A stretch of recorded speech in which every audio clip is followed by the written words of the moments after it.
आइए हम प्रार्थना करेंगे। प्रेमी परमेश्वर, आपके सन्मुख में शाम के समय आते हैं। आपने सुंदर सा मौका हमारे जीवन में दिया, इसलिए आपका धन्यवाद देते हैं। पिछले हफ्ते भर आप हमारे साथ रहे, हर दुख मुसीबत बीमारी एक्सीडेंट से बचा के रखा, इसलिए आपका धन्यवाद देते हैं। आज के इस बाइबल स्टडी को आपके हाथों में देते हैं प्रभु जी। जो वचन हम सुनते हैं प्रभु जी, सिर्फ हम उसको सुनने वाले ना होने पाए प्रभु जी, बल्कि उस पर चलने वाले भी होने पाए प्रभु जी। और प्रभु जी, जो लोग यहाँ पे उपस्थित हैं उनको आपके हाथों में देते हैं। जो लोग रास्ते में हैं उन्हें सुरक्षित रूप से पहुँचने के लिए मदद करिए। जो लोग हमें यूट्यूब और फेसबुक पर देखते हैं प्रभु जी, उनके लिए भी प्रभु जी आज का बाइबल स्टडी का आशीष का कारण होने पाए। छोटी सी विनती आपके बेटे यीशु नासरी के नाम से मांगते हैं, सुन और कबूल कर। आमीन आमीन आमीन। आज का हमारा बाइबल स्टडी का टॉपिक है कन्फेशन ऑफ क्राइस्ट। अगर हिंदी में उसे बोले तो मसीह का अंगीकार।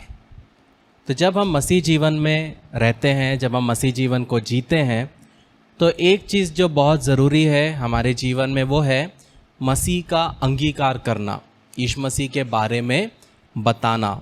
तो जब हम मत्ती 10 उसका 32 और 33 पढ़ते हैं, मैथ्यू 10:32-33 लिखा है, जो कोई मनुष्यों के सामने मुझे मान लेगा उसे मैं भी अपने स्वर्गीय पिता के सामने मान लूँगा, पर जो कोई मनुष्यों के सामने मेरा इनकार करेगा उसे मैं भी अपने स्वर्गीय पिता के सामने इनकार करूँगा। तो यहाँ पे हम देखते हैं यीशु मसीह हमें बताते हैं कि मनुष्य के सामने हमें क्या करना है, यीशु मसीह को मानना है, एक्सेप्ट करना है, कन्फेस करना है, अंगीकार करना है। ये बहुत ज़रूरी है। जब हम रोमियो 10 उसका 9 पढ़ते हैं, वहाँ पे भी लिखा है कि यदि तू अपने मुंह से यीशु को प्रभु जानकर क्या करे, अंगीकार करे, और अपने मन में विश्वास करे कि परमेश्वर ने उसे मरे हुओं में से जिलाया, तो तू निश्चय उद्धार पाएगा। तो यहाँ पे भी हम देखते हैं अंगीकार करना। तो जब हम मसीह में हैं तो हमें मसीह के बारे में अंगीकार करना बहुत ज़रूरी है। तो एक सवाल उठता है कि क्या गुप्त विश्वासी होना संभव है? तो उसका उत्तर है हाँ, जाहिर तौर पर लेकिन थोड़े समय के लिए। कोई भी व्यक्ति गुप्त विश्वासी जीवन काल तक नहीं रह सकता। जब हम यूहन्ना 19 उसका 38 पढ़ते हैं, वहाँ पे हम अरिमतिया के यूसुफ के बारे में देखते हैं, जो कि एक गुप्त विश्वासी था, लेकिन बाद में वो खुले तौर पर यीशु के शरीर को पूछने के लिए आता है और स्वीकार करता है कि वो उस पर विश्वास करता है। क्या लिखा है, इन बातों के बाद अरिमतिया के यूसुफ ने, जो यीशु का चेला था परंतु यहूदियों के डर से इस बात को छिपाए रखता था। तो यहाँ पे हम देखते हैं कि जो यूसुफ था अरिमतिया का, वो गुप्त विश्वासी था। वो यीशु मसीह पे विश्वास करता था, लेकिन लोगों के डर से वो क्या करता था, किसी को बताता नहीं था कि मैं यीशु मसीह पे विश्वास करता हूँ। क्या लिखा उसके बाद, पिलातुस से विनती की कि क्या वो यीशु के शव को ले जा सकता है। पिलातुस ने उसकी विनती सुनी और वह आकर उसके शव ले गया। तो यहाँ पे हम देखते हैं कि कुछ समय तक गुप्त विश्वासी एक व्यक्ति हो सकता है, लेकिन बहुत ज़रूरी है कि आज नहीं तो कल एक समय के बाद उसको यीशु मसीह को अंगीकार करना है। तो शुरुआत में जैसे हमने मत्ती 10, 32 और 33 में देखा, यीशु मसीह बोला है, अगर तुम लोगों के सामने मुझे अपनाओगे तो मैं पिता के सामने तुम्हें अपनाऊंगा। हम लोग बहुत बार क्या होता है, हम नहीं करते। दूसरा हमने देखा रोमियो 10:9, वहाँ पे भी मुंह से अंगीकार। तो बहुत ज़रूरी है कि जब हम मसीह जीवन में हैं तो दो चीज़ बहुत इम्पॉर्टेंट है। पहला, हृदय में विश्वास करना। क्या विश्वास करना? कि प्रभु यीशु को जब हम उद्धारकर्ता के रूप में ग्रहण करते हैं। और दूसरा, मुंह से अंगीकार। तो जो चोर जब वो क्रूस पे था, यीशु मसीह के बाजू में जब लटका हुआ था, वो यीशु मसीह को बोलता है, हे यीशु, जब तू अपने राज्य में आए तो मेरी सुधि लेना। वो अपने मुंह से क्या करता है, यीशु मसीह को कन्फेस करता है। जब हम लूका 23 उसका 42 पढ़ते हैं, वहाँ पे हम देख सकते हैं। वहीं पे जब पौलुस दमस्कस की ओर जाता है और वो भी वहाँ पे मुंह से बोलता है कि हे प्रभु, तू कौन है। तो वो हम देखते हैं प्रेरितों के काम उसका 9 उसका 5 में। लेकिन कहने का मतलब है कि मुंह से अंगीकार करना बहुत आवश्यक है। जब हम पहला कुरिन्थियों 12 उसका 3 पढ़ते हैं, वहाँ लिखा है, इसलिए मैं तुम्हें चेतावनी देता हूँ कि जो कोई परमेश्वर की आत्मा की अगुवाई से बोलता है वो कभी नहीं कहता कि यीशु श्रापित है, और ना कोई पवित्र आत्मा के बिना कह सकता है कि यीशु प्रभु है। तो अगर कोई व्यक्ति जो मसीह में है तो उसके लिए बहुत आसान है बोलना कि यीशु प्रभु है। क्यों? क्योंकि आत्मा के द्वारा बोलता है। लेकिन वहीं पे एक व्यक्ति अगर ढोंग कर रहा है, बहुत बार वही होता है कि जब एक व्यक्ति दुष्ट आत्मा से ग्रसित होता है और हम उसको बोलते कि बोल यीशु मसीह प्रभु है, वो नहीं बोलती, वो व्यक्ति नहीं बोलती, क्योंकि वो दुष्ट आत्मा कभी भी वो कन्फेस नहीं करती। तो बहुत ज़रूरी है कि जब एक व्यक्ति अपने मुंह से अंगीकार करता है कि यीशु मसीह ही प्रभु है, मतलब वो पवित्र आत्मा के द्वारा बोल रहा है। लेकिन एक व्यक्ति अगर मुंह से उसने कभी नहीं बोला यीशु मसीह प्रभु है, चर्च आ रहा है, गाना गा रहा है, वचन सुन रहा है, लेकिन जब उसको हम बोलते बोल यीशु मसीह ही प्रभु है, तो अगर वो नहीं बोलता है तो समझना है कि कुछ तो गड़बड़ है। तो पहला सवाल ये क्या है? पहला सवाल ये उठता है कि मसीह को मुंह से अंगीकार करने की आवश्यकता क्या है। तो पहला चीज़ उसमें बहुत ज़रूरी है कि इसीलिए अंगीकार करना चाहिए क्योंकि मसीह ने इसकी आज्ञा हमें दी है। हम इसलिए नहीं बोल रहे क्योंकि चर्च बोलता है, पासबान बोलता है, लेकिन जैसे हमने पहला वचन पढ़ा मत्ती 10, 32 और 33, वहाँ यीशु मसीह बोलता है कि जो कोई मनुष्य के सामने मुझे मान लेगा उसे मैं भी अपने स्वर्गीय पिता के सामने मान लूँगा, पर जो कोई मनुष्य के सामने मेरा इनकार करेगा उसे मैं भी अपने स्वर्गीय पिता के सामने इनकार करूँगा। तो ये परमेश्वर मसीह के द्वारा सेट किया हुआ क्या है? एक इच्छा है कि हमें क्या करना है, उसे अंगीकार करना है। जब हम मसीह जीवन में हैं, बहुत सी ऐसी परिस्थितियाँ आती है जहाँ पे हमको उसको अंगीकार करना पड़ता है, जहाँ पे हमको गलत को ना बोलना पड़ता है, लेकिन बहुत बार हम नहीं करते। तो लेकिन बहुत ज़रूरी है समझना कि जब आप मसीह को अंगीकार नहीं करोगे अपने दोस्तों के सामने, अपने घर वालों के सामने, अपने रिलेटिव्स, नेबर्स के सामने, हो सकता है जब आप नहीं करोगे तो वचन के आधार पे यीशु मसीह बोलता है कि पिता के सामने मैं तुम्हें भी अंगीकार नहीं करूँगा। तो दूसरा कारण हमें यीशु मसीह को अंगीकार करना है क्योंकि यह हमारे जीवन में मदद और शक्ति का स्रोत है। कहने का मतलब है कि जब हम मसीह का अंगीकार करते हैं तब वो हमारे जीवन में बड़ी बड़ी आशीषों को लाता है और हमारे हृदय को आनंद से भरता है। मतलब जब हम यीशु मसीह का जितना हम अंगीकार करते हैं उतना ही हमारा विश्वास प्रभु में क्या होता है, मजबूत होता है, और यीशु मसीह के लिए जीने के लिए, उसके लिए और कार्य करने के लिए हमें क्या मिलता है, साहस मिलता है। जब हम नए नए मसीह में आते हैं तो हमें बहुत शर्म आती है, हम थोड़ा सा फील करते हैं, ऑकवर्ड फील करते हैं, लोग क्या बोलेंगे, कैसा होगा। लेकिन जैसे जैसे आप अंगीकार करोगे उससे क्या होगा, धीरे धीरे परमेश्वर आपको बल देगा, सामर्थ देगा, साहस देगा कि आप उसको लोगों के सामने क्या कर पाओ, अंगीकार कर पाओ। बहुत बार जब एक व्यक्ति जो बैकस्लाइड होते हैं, जो लोग यीशु मसीह को छोड़ के जाते हैं, वो लोग होते हैं जो यीशु मसीह को कभी भी पब्लिकली एक्सेप्ट नहीं किए। जो व्यक्ति पब्लिकली यीशु मसीह को एक्सेप्ट करता है, उसके अनुसार चलता है, तो वो कभी भी बैकस्लाइड नहीं होता। अगर वो बैकस्लाइड भी होता है, बैकस्लाइड का मतलब पुराने ज़िंदगी में जाना, मसीह में आया लेकिन प्रॉब्लम आया, अपने उसकी इच्छा के अनुसार कुछ नहीं हुआ, उसको डांट दिया, तो वो क्या करता है, वो वापस अपने जगह चले जाता है। तो बहुत लोग जो बैकस्लाइड होते हैं या जो पीछे फिर से मुंह फेर लेते हैं, वो लोग होते हैं जिन्होंने यीशु मसीह को क्या नहीं किया, यीशु मसीह को कबूल नहीं किया। तीसरा चीज़, उसका अंगीकार करना ज़रूरी है क्योंकि जब हम मसीह का अंगीकार करते हैं तब वो क्या करता है, हमारे जीवन में वास्तविक आनंद को लाता है।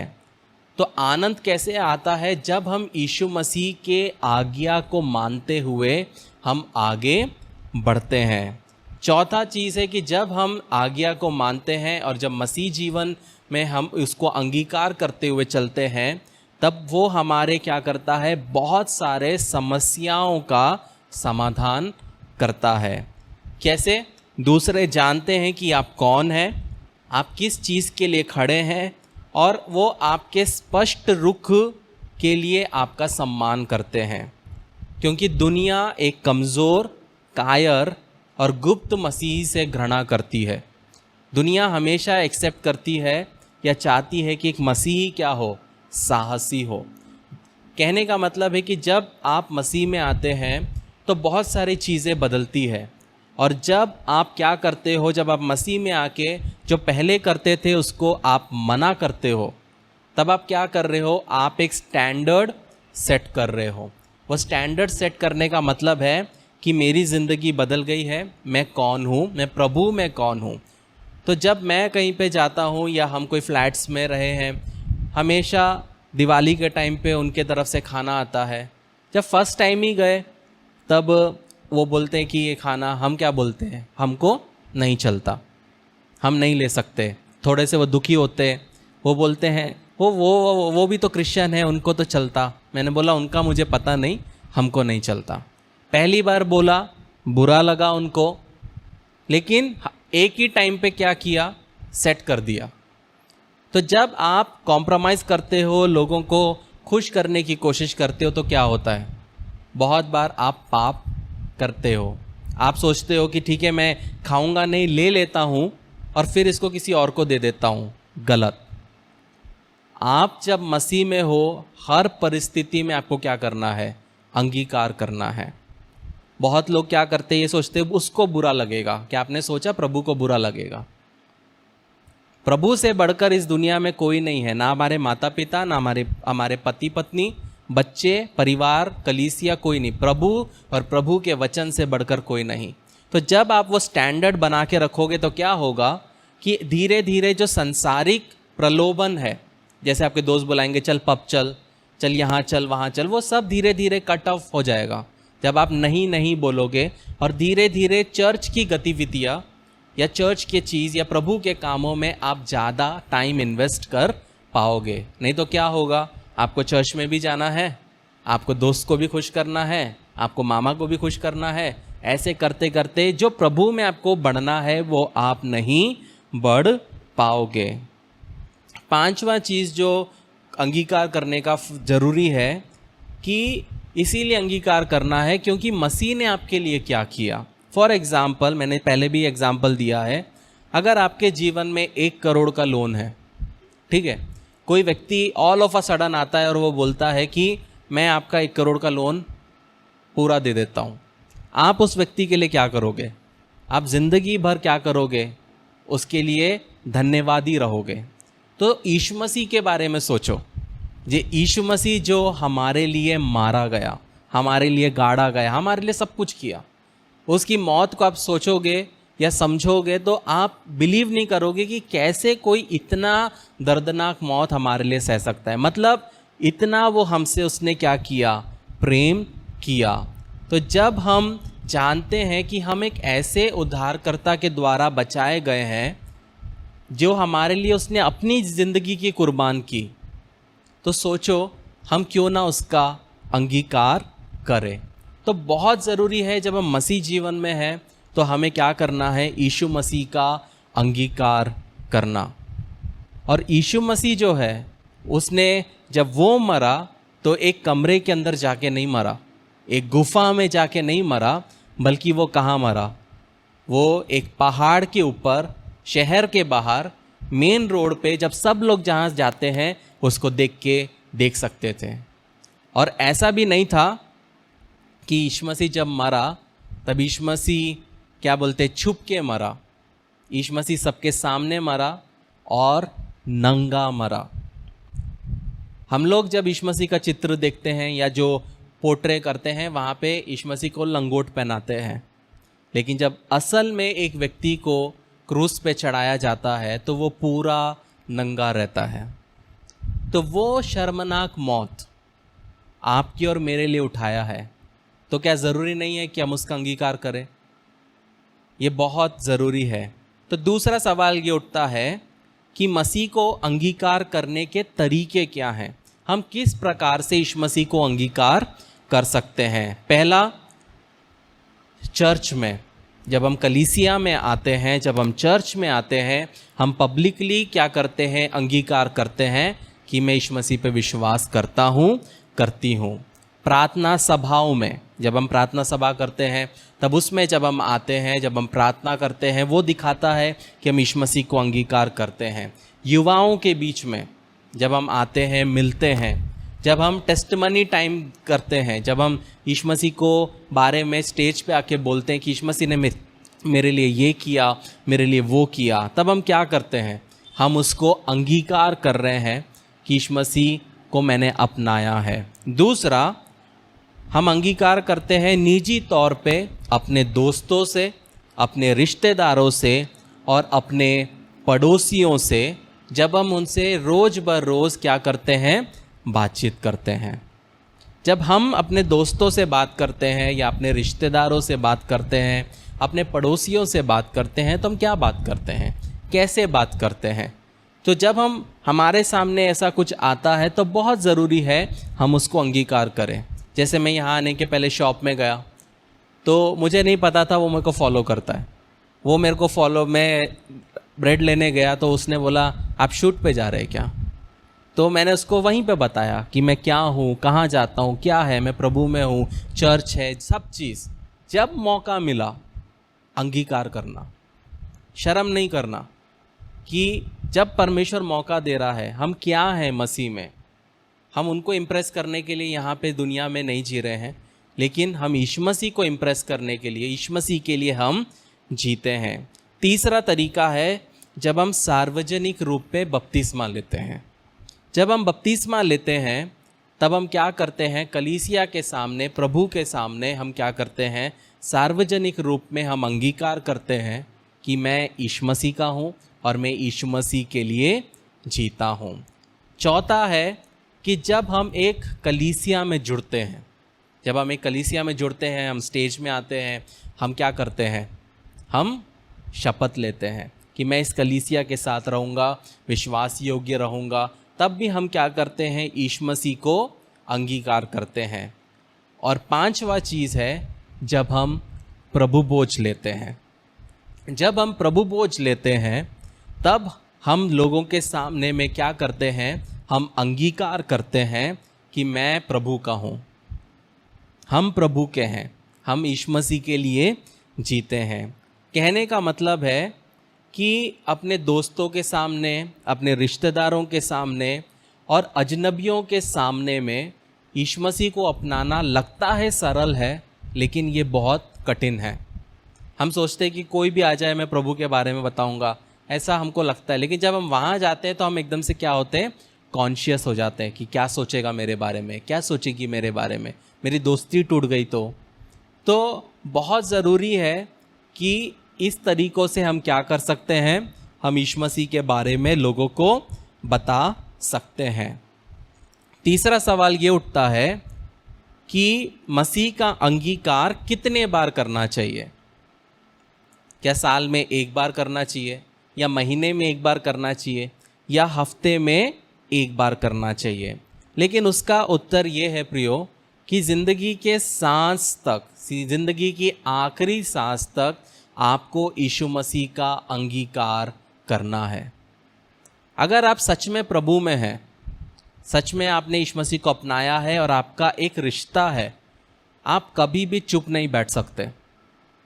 आप कोई भी कन्वर्सेशन करोगे लोगों के साथ, एट दी एंड आप कैसे तो घूम फिर के आप क्या करोगे? आप प्रभु में आओगे। आपका हर एक कन्वर्सेशन इस मोटिव के साथ होगा कि कैसे मैं अपने दोस्त को, अपने भाई को, अपने रिश्तेदार को प्रभु के बारे में बता सकूं। जब मैं छोटा था, इंदौर में था, तो वहाँ पे एक पास्टर थे, वो बाइबल के कहीं से भी प्रचार करे, एट दी एंड वो एलिया के लाल घोड़े पे आते थे। हर एक संडे कभी भी उनको समय मिले वो बाइबल का प्रकाशित वाक्य से प्रचार करे या भजन संहिता से, एट द एंड वो एलिया के वो घोड़े पे उनको आना ही आना है। तो कहने का मतलब है जब हम मसीह में हैं तब हमें भी क्या करना है, उसका अंगीकार करना है। जब हम यिर्मयाह 2:20 उसका 9 पढ़ते हैं, यिर्मयाह 29, उसमें एक दिन यिर्मयाह बोलता अब मैं तेरे बारे में नहीं बोलूँगा, हो गया बहुत हो गया। लेकिन वचन कहता है कि यदि मैं कहूँ मैं उसकी चर्चा ना करूँगा, ना उसके नाम से बोलूँगा, तो मेरे हृदय में ऐसी दशा होगी मानो मेरे हड्डियों में धधकती हुई आग हो, और मैं अपने को रोकते रोकते थक गया पर मुझसे रहा नहीं जाता। तो जब हम सच में मसीह में रहते हैं तो हमारे अंदर में क्या होता है, ये वचन जो है वो जलता है। हमें क्या करता है, हम कैजुअली नहीं बैठ सकते, हम अंदर से सोचते कि मैं कैसे बोलूँ। यिर्मयाह भी बोलता है कि मैं नहीं बोलूँगा, लेकिन वो आग के जैसे वो क्या करता है, अंदर जलता है। कहने का मतलब है कि यदि हम मसीही लोग यीशु मसीह का अंगीकार नहीं करेंगे तो हम धीरे धीरे क्या कर रहे हैं, हम अंदर ही अंदर जल रहे हैं, हम अंदर ही अंदर मर रहे हैं। तो आग जो है उसको हम क्या नहीं कर सकते, छुपा सकते हैं क्या? नहीं छुपा सकते, बल्कि आप आग क्या करेगा, अपने आप को प्रकट करेगा।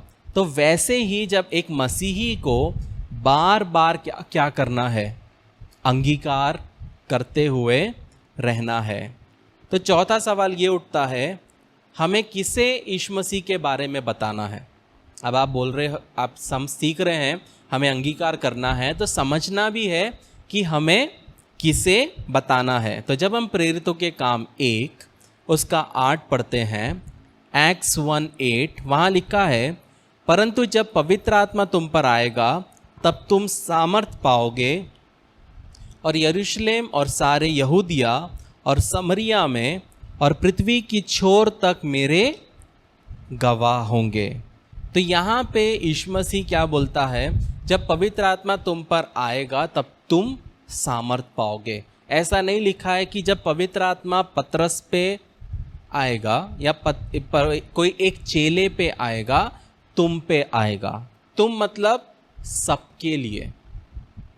तो क्या करना है तुम्हें, तुम यरूशलेम, यहूदिया और समरिया और पृथ्वी के छोर तक मेरे गवाह होंगे। वहाँ पे 4 चीज़ें हैं। शिष्यों के लिए यरूशलेम जो था उनका गृह था, जैसे नागपुर हमारा क्या है, होम टाउन है, तो उनके लिए यरूशलेम क्या था, वो उनका होम टाउन था। यहूदिया जो था वो उनका प्रांत था, और समरिया जो था वो पड़ोसी देश था। और अन्य जातियों के लिए मतलब फिर पूरी दुनिया है। मतलब ऐसा नहीं है कि सिर्फ आपको यीशु मसीह के बारे में अंगीकार करना है तो सिर्फ अपने लोगों से, धीरे धीरे ये क्या है, बढ़ते जाएगा। और वो बहुत ज़रूरी है। अगर आप सोचोगे, कुछ लोग हैं जो सिर्फ अपने कम्युनिटी वालों को ही देखते हैं कि मैं मराठी हूँ तो मराठी को ही बताऊँगा, मैं मल्लू हूँ तो मल्लू को ही बताऊँगा, पर हमें वैसा नहीं करना है। हमें क्या करना है, जिसको परमेश्वर लाता है उसको क्या करना है, यीशु मसीह के बारे में बताना है। जब हम एक्ट्स 5:17-20 पढ़ते हैं, प्रेरितों के काम 5:17-20, वहाँ लिखा है, तब महायाजक और उसके सब साथी जो सदूकियों के पंथ के थे डाह से भर उठे और प्रेरितों को पकड़कर बंदीगृह में बंद कर दिया। परंतु रात को प्रभु के एक स्वर्गदूत ने बंदीगृह के द्वार खोलकर उन्हें बाहर लाकर कहा, जाओ मंदिर में खड़े होकर इस जीवन की सब बातें लोगों को सुनाओ। सोचो, यहाँ पे लोगों ने शिष्यों को जेल में रखा, स्वर्गदूत आके बचाता है और ये नहीं बोलता है कि अच्छा तुम थक गए हो, तुम एक काम करो, घर जाओ, मटन खाओ, रेस्ट करो, अगले हफ्ते जाओ। स्वर्गदूत क्या बोलता है, अभी के अभी कहाँ जाओ, मंदिर में जाओ और खड़े होकर जीवन की सब बातें लोगों को सुनाओ। टाइम वेस्ट नहीं करना है, लोगों को बताना है। कहने का मतलब है प्रियो, जब हम मसीह जीवन में हैं तो हमारी मुख्य जिम्मेदारी कौन है, हमारे रिश्तेदार, हमारे दोस्त। और जब हम उनको नहीं बताते तो क्या होता है, हम हमारे ऊपर में एक बहुत बड़ा दंड लाते हैं, जो कि हम आखिर में देखेंगे। तो जब हम हमारे रिश्तेदारों को, दोस्तों को धीरे धीरे हम यीशु मसीह के बारे में बताते हैं, तो उसके बाद क्या होता है, हमारा दायरा बढ़ता जाता है। एक दोस्त से दूसरा दोस्त, दूसरे दोस्त से तीसरा दोस्त, वैसे धीरे धीरे परमेश्वर क्या करता है, हमारे कार्यों को आशीष देता है। तो पांचवा सवाल ये उठता है कि मसीह को अंगीकार करने में किसी को क्या कहना चाहिए। जब आप यीशु मसीह के बारे में अंगीकार करते हो तो आपको क्या बताना चाहिए।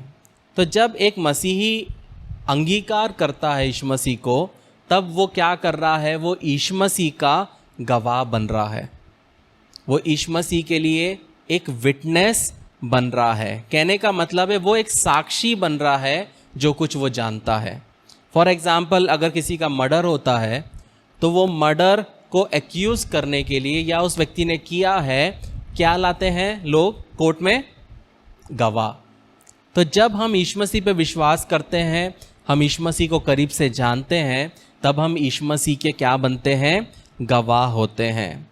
और जब हम गवाह होते हैं तो हर एक हम जो चीज़ बोलते हैं वो प्रचार होना ज़रूरी नहीं है। मतलब बाइबल से, आयज़ाया से निकाल के मैं बोलूँगा तो ही वो मैं गवाह बनूँगा, ऐसा नहीं है। बल्कि जब हम हमारी ज़िंदगी में जो हुआ, परमेश्वर ने मेरी ज़िंदगी कैसे बदली, जब हम उसको बताते हैं, तब वो दिखाता है कि हम यीशु मसीह को क्या कर रहे हैं, अंगीकार कर रहे हैं। कहने का मतलब है कि हम जो बताते हैं वो क्या होना चाहिए, वो सकारात्मक होना चाहिए, व्यक्तिगत होना चाहिए, ना कि सुनी सुनाई कल्पनाएं। बहुत से लोग हैं, जब हम उनसे बात करते हैं तो वो बात सुन के लगता है कि बड़ी बड़ी कल्पनाएं, दूर दूर का फेंकते, इतना लंबा फेंकते कि जो यीशु मसीह भी नहीं फेंकेंगे। तो जब आप अपने दोस्त को यीशु मसीह के बारे में बताते हो, अपने रिलेटिव्स को यीशु मसीह के बारे में बताते हो, तो आपको ये नहीं बोलना है कि मैं बस प्रेयर की, एकदम से बादल भर गया, कबूतर उतरा, ताकि उनको और इम्प्रेस करें। नहीं, जब आप किसी को यीशु मसीह के बारे में बताओ, सच्चाई बताओ जो आपके ज़िंदगी में हुआ। हो सकता है वो सच्चाई लोगों के लिए नॉर्मल है, लेकिन आपके लिए इम्पॉर्टेंट है। हो सकता है आपके घर में खाने को नहीं था और परमेश्वर ने खाने के लिए भोजन दिया। हो सकता है बिल भरने के लिए पैसा नहीं था, अचानक से बिल भरने का पैसा आया, या अचानक से कुछ बिजनेस हुआ। तो ये छोटी छोटी चीज़ों को जब आप बताते हो, अगर मैं यहाँ पे खड़े होकर बताऊँ कि मैं 21 दिन उपवास किया, ऐसा हुआ वैसा हुआ, आप रिलेट नहीं कर पाओगे। आप बोलेंगे हाँ वो तो अलग डायमेंशन में, हम कैसे हो जाएंगे। नहीं, लेकिन जब हम छोटी छोटी एग्जाम्पल्स देते हैं कि मेरे को ये खाने की इच्छा थी, ऑल ऑफ अ सडन वो बन गया, मैंने घर आया, घर पे वो बना हुआ मिला, वो इंसान रिलेट करेगा, हाँ यार मेरे साथ भी ऐसा होता है। तो बहुत ज़रूरी है कि हमें कल्पनाओं में नहीं बताना है, बड़ी बड़ी स्टोरीज नहीं बोलना है, सच्चाई बताना है। मतलब जब हम कुछ बताएं तो ऐसा होना चाहिए कि जो हमारे 5 इंद्रियों को प्रभावित की हो। 5 इंद्रियां मतलब सुनना, महसूस करना, चखना मतलब टेस्ट करना, देखा हुआ या छुआ हुआ।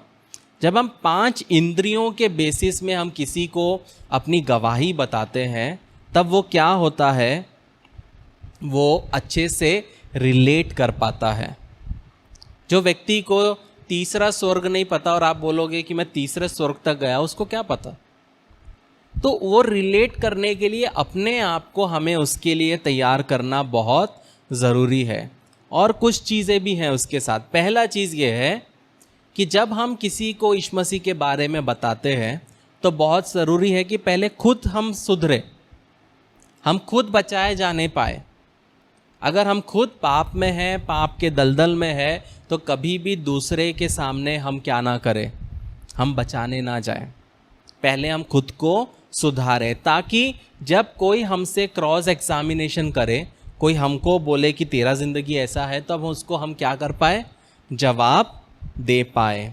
दूसरा चीज़ है कि जब आप किसी को यीशु मसीह के बारे में बताते हैं तो यीशु मसीह ने आपकी ज़िंदगी को कैसे बदला वो बताना ज़रूरी है।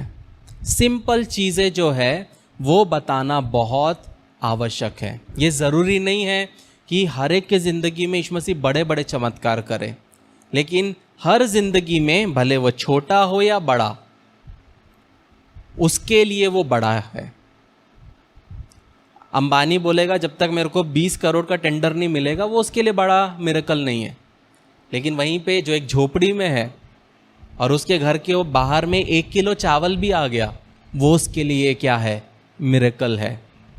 तो बहुत ज़रूरी है कि आपके जीवन में परिवर्तन कैसे आया, आप कैसे थे, कहाँ से थे, आपके जीवन को कैसे यीशु मसीह ने बदला, वो बताना ज़रूरी है। जब हम भजन संहिता 50 उसका 15 पढ़ते हैं, साम 50:15 वहाँ लिखा है, और संकट के दिन मुझे पुकारा, मैं तुझे छुड़ाऊंगा और तू मेरी महिमा करने पाएगा। साम 50:15 कहने का मतलब है कि जब आप किसी को यीशु मसीह के बारे में बताते हो तब आपको क्या करना है कि परमेश्वर ने किस प्रकार से आपके प्रार्थनाओं का उत्तर दिया।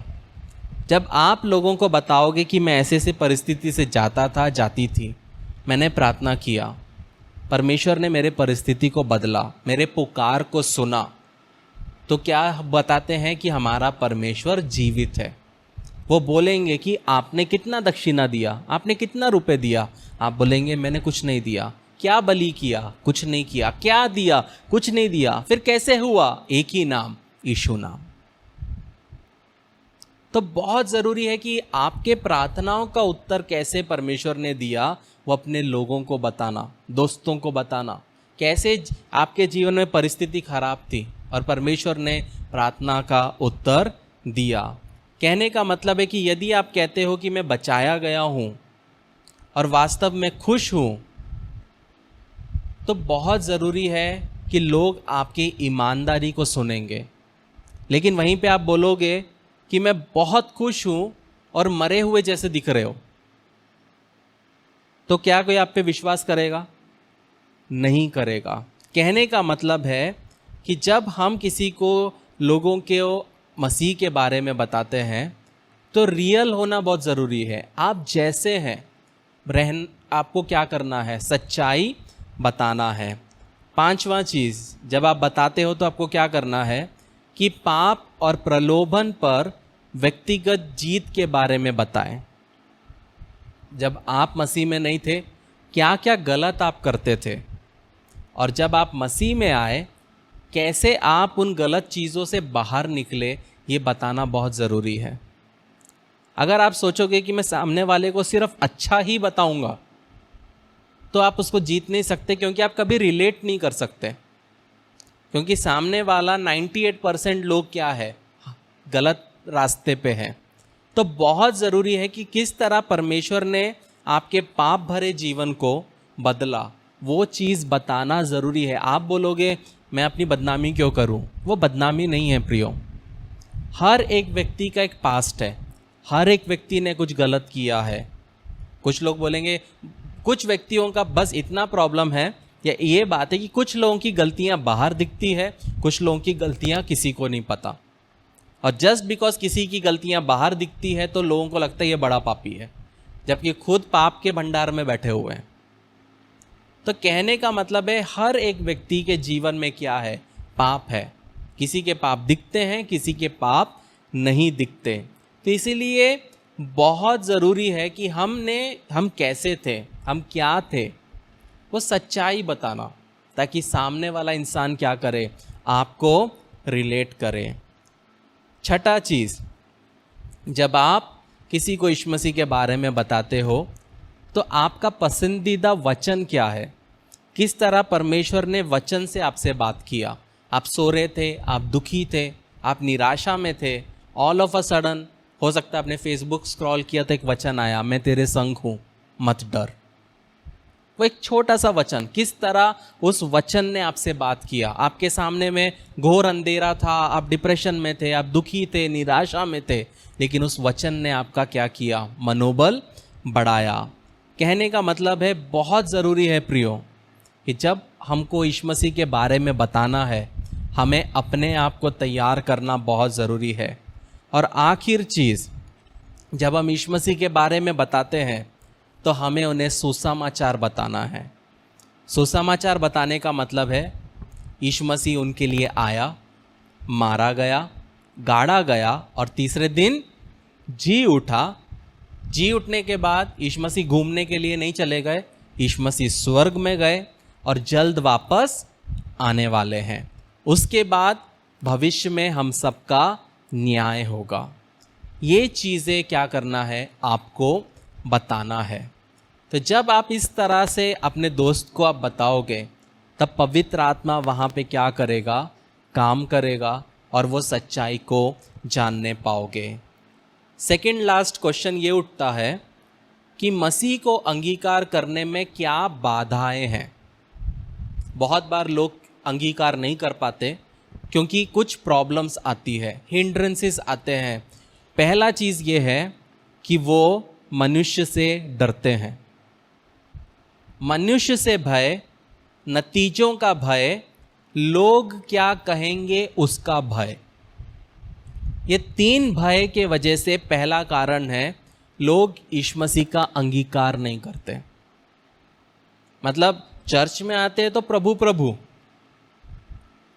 लेकिन जब हम अपने दोस्त से बात करते, अपने रिलेटिव से बात करते, अपने भाई से बात करते, हम क्या करते, प्रभु का नाम ही नहीं लेना, चिढ़ जाएगा, चिढ़ जाएगी। क्यों? भय। किससे भय? मनुष्य से भय, नतीजों से भय कि अगर मैं इसको बताऊंगा या बताऊंगी, मैं प्रभु पे विश्वास करता हूं, नतीजे क्या होंगे, हो सकता है ये मुझे अपने परिवार से निकाल देगा या निकाल देगी।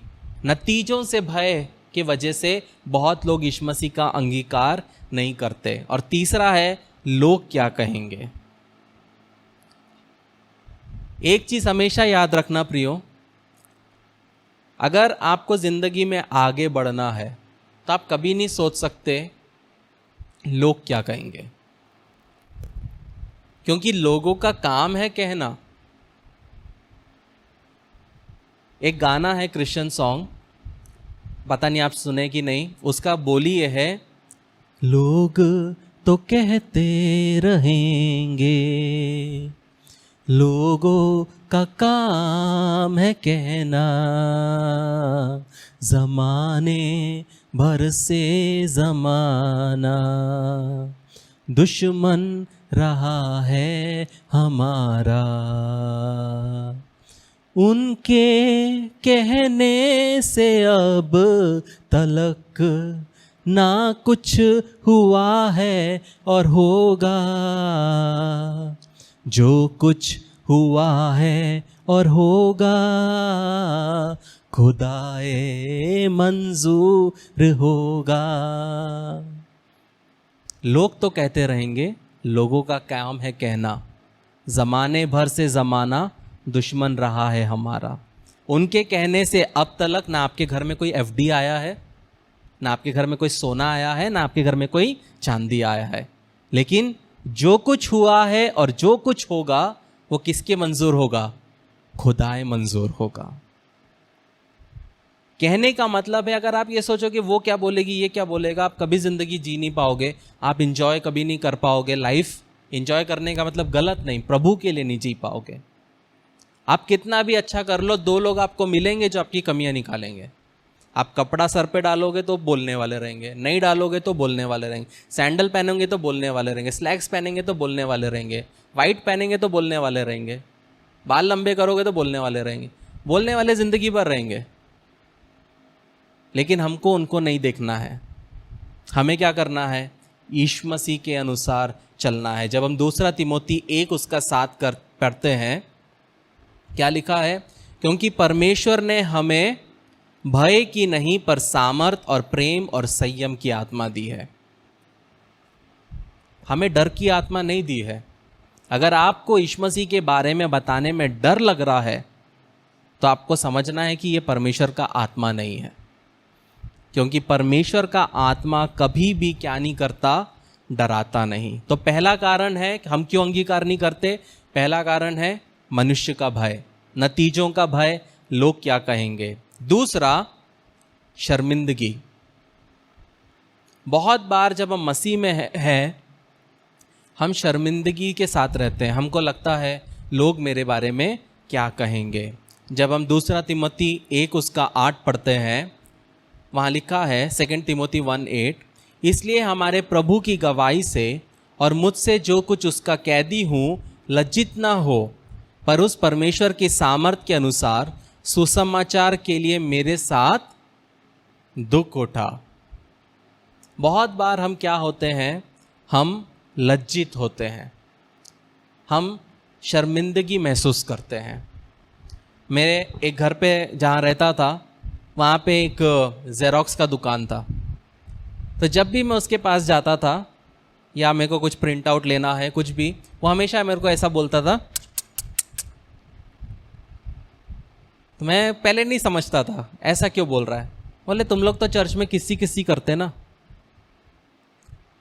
तो जब भी मैं जाता था वो ऐसा करता था और मैं कभी भी इरिटेट नहीं होता था। मैं बोलता था कि एक दिन आएगा। एक दिन आया जब उसी की माँ ने आत्महत्या कर लिया, खुद को जला ली, तब वही मजाक उड़ाने वाला मेरे सामने रो रहा था और तभी इन्हीं हाथों ने उसके आंसू पोंछे। तो हमें कभी भी लज्जित नहीं होना है, शर्मिंदगी नहीं उठाना है। लोग नहीं समझ पाएंगे पवित्र चुंबन को, लेकिन मजाक उड़ाने वाले हमेशा रहेंगे। लेकिन हमें क्या करना है, हमें अच्छा करते हुए जाना है। लोग कुछ भी बोले, फॉर एग्जाम्पल नानी अगर बोलती है मटन अच्छा नहीं बना, क्या कोई एक्सेप्ट करेगा? नहीं करेगा। क्यों? वो वेजिटेरियन है। तो जो लोग मसीह को नहीं जानते और वो लोग मसीह की बात करेंगे तो आड़ा तिरछा ही करेंगे। तो इसका मतलब ये नहीं है कि इधर आ बे बताता हूं तेरे को, नहीं। हमको किसी को प्रूव करने की जरूरत नहीं है कि हमारा प्रभु कौन है, कैसा है। वो एक दिन जब यीशु मसीह आएगा तब उनको सबको पता चलेगा। हमें क्या करना है, सच्चाई से अपने जीवन को निर्वाह करना है। तो पहला मनुष्य का भय, दूसरा शर्मिंदगी, और तीसरा और आखिरी है अपवित्र जीवन। बहुत बार बहुत से लोग क्या नहीं करते, यीशु मसीह के बारे में नहीं बताते, क्योंकि वो उनका जीवन जो है वो उन्होंने गलत जिया। वो इतना गलत जिए कि वो लोगों को बोल नहीं सकते कि प्रभु पे विश्वास कर। तो इसीलिए बहुत ज़रूरी है कि जब आप किसी को यीशु मसीह के बारे में बताएं तो हमेशा सही बताएं। आपने गलती की, बताओ कि मेरे से ये गलती हुई है, मैं कोई दूध का धुला हुआ नहीं हूँ। लेकिन जैसे हम पहला यूहन्ना 1:9 में पढ़ते हैं कि यदि तो अपने मुंह से अंगीकार करेगा अपने पापों को तो क्षमा करेगा। तो उसको बताना है कि मैं भी गलत था, मैंने भी शराब पिया, मैंने भी गांजा किया, सब चीज़ किया, लेकिन जब मैं प्रभु में आया, प्रभु ने क्या किया, मेरे ज़िंदगी को बदला। तो बहुत बार बहुत सारे लोग क्या नहीं कर पाते, लोग यीशु मसीह के बारे में अंगीकार नहीं कर पाते क्योंकि उन्होंने अपनी जवानी में इतनी रंगरलियाँ बनाई हैं, इतना गलत जिए हैं कि वो सामने बोल ही नहीं सकते। लेकिन ये समझना बहुत ज़रूरी है कि परमेश्वर किसी का भी ज़िंदगी बदल सकता है। पौलुस जो था वो मसीहों को मारता था, जो घर में बैठ के प्रार्थना करते थे घसीटता था और बंदीगृह में डालता था। और जब वो मसीह में आया तो चेले लोग डरते थे कि कहीं ये घुसपैठ तो नहीं है, कहीं ये नाटक तो नहीं कर रहा हमें पकड़ने के लिए, उससे मिलने नहीं जाते थे। तो सोचो, हम में से किसी ने कत्ल तो नहीं किया ना किसी प्रभु के लोगों का। तो कहने का मतलब है एक्सेप्ट करो आपकी गलतियों को, अपने बारे में सच्चाई बताओ कि आप कैसे थे, आप कहाँ से थे। पिछले दिनों मैं न्यू एरा में बैठा था मम्मी को लेके, बहुत कम लोग थे, मैं एक व्यक्ति दिखा, मेरे आत्मा में मैंने महसूस किया, मैं जाके उसके पास बैठा, उससे पूछने लगा क्या हुआ, कैसे हो, कहाँ से हो। 15 मिनट के अंदर वो व्यक्ति रोने में आ गया। उसको मैंने अपनी गवाही बताई, मेरे जीवन को कैसे बदला बताया। फिर बोला कि 8 साल पहले जब मैं गांव में था, मैं भी प्रभु में था, लेकिन अभी कोई नहीं है, तो मैंने सब छोड़ दिया। उसको बताया, समझाया, नंबर लिया, बात किया। कहने का मतलब है जहां आपको मौका मिलता है प्रभु के बारे में बताओ। उसको बोला जब भी कोई ज़रूरत है, कोई भी समय कॉल करो। वो कॉल करे ना करे वो सेकंड बात है, हमारे मुंह से हमेशा अच्छी बात निकलनी चाहिए। है नहीं है वो परमेश्वर जानता है, लेकिन हमेशा ढाढ़स बंधाना है। तो आखिरी सवाल ये उठता है, गवाही ना देने का खतरा क्या है? अगर आप यीशु मसीह का अंगीकार नहीं करते तो उसका खतरा क्या है? तो जब हम एजेकियल 33 उसका 8 पढ़ते हैं, एजेकियल 33 उसका 8 वहाँ लिखा है, यदि मैं दुष्ट से कहूँ हे दुष्ट तू निश्चय मरेगा, तब यदि तू दुष्ट को उसके मार्ग के विषय में ना चिताए, तब वे दुष्ट अपने अधर्म में फंसा हुआ मरेगा, परंतु उसके खून का लेखा मैं तुझी से लूँगा। कहने का मतलब है कि अगर आपके पास में परमेश्वर का वचन है और आप अपने दोस्तों को नहीं बताते हो, एक दिन उसका लेखा आपको ही देना है। ये कभी नहीं सोचना कि मेरे दोस्त है, मुझे क्या फ़र्क पड़ता है। तो उसके लिए क्या करना है? आपको प्रार्थना करना है कि परमेश्वर तू रास्ता खोल कि मैं अपने दोस्त को, अपने रिलेटिव्स को, अपने भाई को, अपने बहन को क्या कर सकूं? यीशु मसीह के बारे में बता सकूं। और परमेश्वर मौका देगा, लेकिन अगर हम नहीं करेंगे तो क्या होगा? हमसे लेखा लिया जाएगा। मैं रिसेंटली किसी से बात कर रहा था, वो बोल रहे थे कि पहले बेटी की शादी हो जाए फिर मैं चर्च आऊँगी। तो मैं बोला कि बेटी नरक में गई तो चलेगा? ये किस तरह का प्यार है? तो जब हम मसीह में हैं तब हमें क्या करना है? सच्चाई बताना है, अंगीकार करना है कि मैं यीशु मसीह का हूँ, मैं यीशु मसीह पे विश्वास करता हूँ, मुझे गर्व है कि मैं मसीह हूँ। अपने दोस्तों को बताना है, अपने रिश्तेदारों को बताना है, अपने नेबर्स को बताना है। क्यों? क्योंकि एक दिन हमको लेखा लेना है।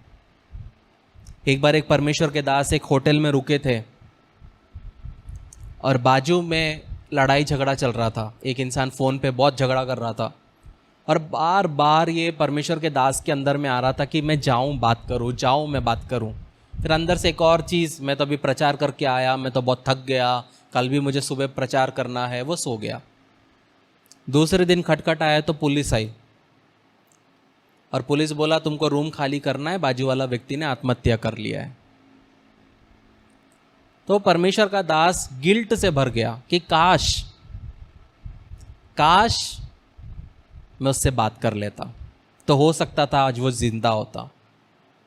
नागपुर में मेरा एक दोस्त था, क्रिश्चियन था, मैं कोजाबाग में रहता था, हमेशा मुझसे बात करता था, प्रॉब्लम में था, फैमिली में प्रॉब्लम में था, बताता था। मैं अपने लाइफ में चल रहा हूँ, सेवकाई कर रहा हूँ, ये अपने प्रॉब्लम्स बताता था, लेकिन मुझे कभी नहीं लगा कि इतना सीरियस होगा। फिर अचानक से एक दिन पता चला कि उसने सुसाइड कर लिया।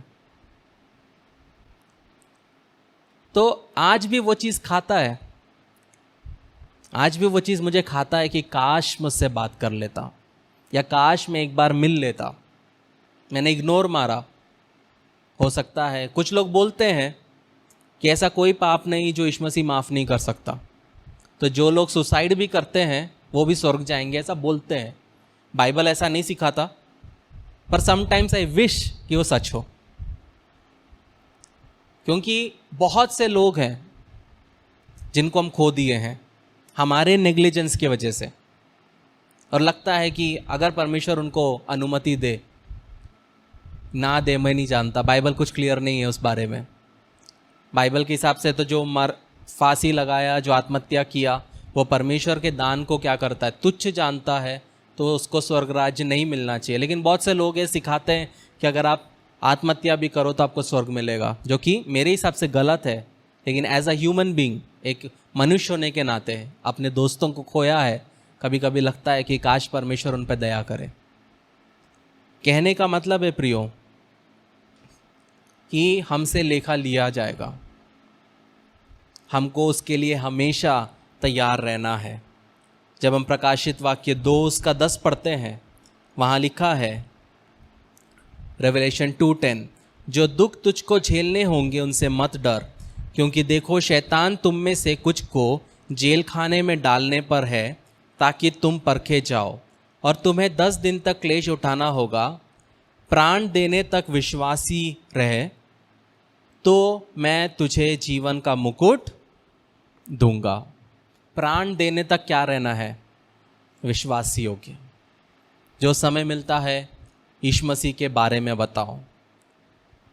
हो सकता है मैं अपने लाइफ में बोल सकता हूँ 100% में से सिर्फ 2% लोगों ने यीशु मसीह को अपनाया है। जब मैंने लोगों को यीशु मसीह के बारे में बताया, 100 में से कितने परसेंट? 2%। फर्क ये नहीं पड़ता प्रियो कि 100 में से 100 अपनाएं, फर्क ये पड़ता है क्या तुमने बताया। हमारी जिम्मेदारी है बताना। सामने वाला एक्सेप्ट करेगा तो अच्छी बात है, नहीं एक्सेप्ट करेगा तो हमारी जिम्मेदारी खत्म होती है, हम दोषी नहीं ठहरेंगे। लेकिन अगर हमारे अंदर से आ रहा है कि बता बता बता और हम नहीं बताएंगे और कल उसके जीवन में कुछ होगा तो उसके दोषी कौन ठहरेंगे? वचन कहता है उसके लहू के दोषी हम बनेंगे। इसलिए जो समय मिलता है प्रेयरफुली हमें क्या करना है? अपने दोस्तों को बताना है। हम सबके फ़ोन में दोस्त लोग हैं, कितने लोगों को हमने बताया अभी तक, या हम सिर्फ इग्नोर मार रहे हैं? ये आपकी जिम्मेदारी है। अगर परमेश्वर ने आपको 5 दोस्त बताया तो 5 दोस्तों को आप बताओ। वो एक्सेप्ट करे ना करे वो उनका लुकआउट है, हमारा काम क्या है? बताना। आमीन। आइए हम प्रार्थना करें। प्रेमी परमेश्वर, आपके सन्मुख में शाम के समय आते हैं प्रभु जी। जो वचन बोया गया उसको शैतान चुराने ना पाए प्रभु जी। आपके लहू के बाड़े में डालते दूतों का पैरा बनाए रखिए प्रभु जी। होने दे प्रभु जी हम सबको प्रभु जी, जब आप अपॉर्चुनिटी दे प्रभु जी, जब आप मौका दे, हम सभी प्रभु जी आपके नाम को ऊंचा उठाने वाले, आपको अंगीकार करने वाले प्रभु जी बनने पाए प्रभु जी। ये जानते हुए कि यदि हम अपने लोगों के सामने, दोस्तों के सामने, रिलेटिव्स के सामने अगर हम आपको नहीं अपनाते तो आप स्वर्गीय पिता के सामने हमें नहीं अपनाओगे। होने दे प्रभु जी कि हम आपकी इच्छा के अनुसार चलने पाए। छोटी सी विनती आपके बेटे यीशु नासरी के नाम से मांगते, सुन और कबूल कर। आमीन आमीन आमीन। तो आप विवाह के लिए आगे कदम बढ़ाने को तैयार हैं? बधाई। इससे पहले कि आप अपनी शादी के दिन की तैयारी में जुट जाएं, योजना बनाएं और परेशान होने लगें, एक सबसे महत्वपूर्ण बात न भूलें, आपकी शादी। एक अध्ययन के अनुसार विवाह पूर्व परामर्श या वैवाहिक थेरेपी पूरा करने वाले जोड़ों में तलाक की संभावना 31% तक कम होती है और कोर्टशिप टू मैरिज इसमें आपकी मदद करता है। हमारे कोर्स और पाठों में विवाहित जीवन के संघर्षों, वास्तविकताओं और रोजमर्रा की दिनचर्या जैसे कई विषय सम्मिलित किए गए हैं। इस कार्यक्रम पर कई जोड़ों का भरोसा रहा है जो जिंदगी के इस नए स्तर पर जाने के लिए तैयार हैं। लेकिन इसके लिए सिर्फ हमारी बात को ही न माने, आप अपना पहला पाठ मुफ्त सीख सकते हैं। एक बार जब आप कोर्टशिप टू मैरिज के साथ रजिस्ट्रेशन करते हैं तो आप हमारी 30 दिन की मनी बैक गारंटी द्वारा भी सुरक्षित रहते हैं और आप तैयार हैं एक सुखी वैवाहिक जीवन के लिए। courtship2marriage.com पर आज ही अपना पहला लेसन शुरू करें।